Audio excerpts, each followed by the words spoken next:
The entourage effect. Let me talk a little bit about that.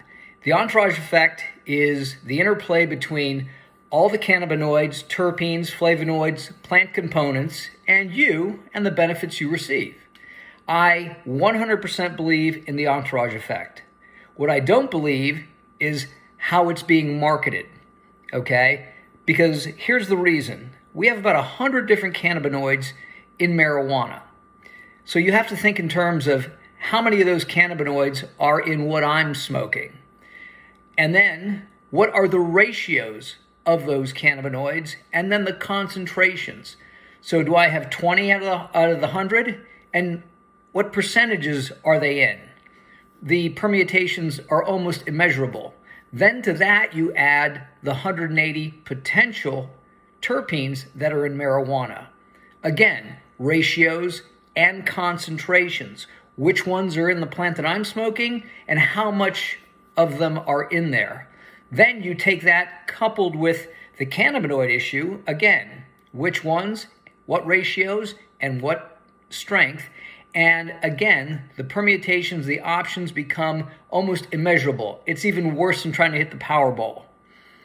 So when I'm looking at these things, these studies, and I'm listening to people when they say, oh yeah, it's got myrcene. I smoked it and I was on the ground. I had couch lock. And you're like, well, how much of it did you smoke? Well, I smoked that in the evening. Well, yeah, you're smoking in the evening when you're really hammering away. But if you smoke it during the day, you take one hit every hour to get you through the day. It probably is not going to sedate you the way it does at night because of the volume that you're smoking. So these are things you have to think about when it comes to purchasing marijuana. Again, take those things into consideration. And if you're talking about edibles, there are some studies showing that you can eat terpenes, but remember, they are aromatic hydrocarbons. They are flammable. You know what else is an aromatic hydrocarbon? Gasoline.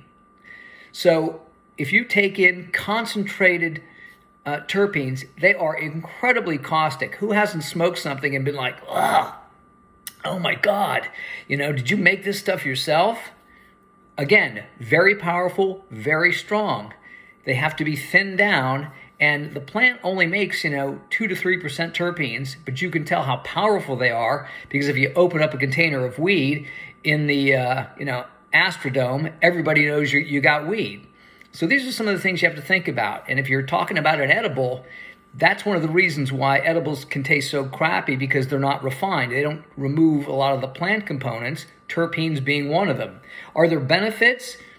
Some people say yes. Again, taking limonene possibly can help with ulcers. But again, how much? If you take too much, it can probably cause issues because, again, it's so caustic. And are there other terpenes in there that may benefit or, again, prevent limonene from working as well as it could? So there are a lot of things that are up in the air, and there's still a lot of research that needs to be done with the benefits of terpenes, cannabinoids, and the true entourage effect.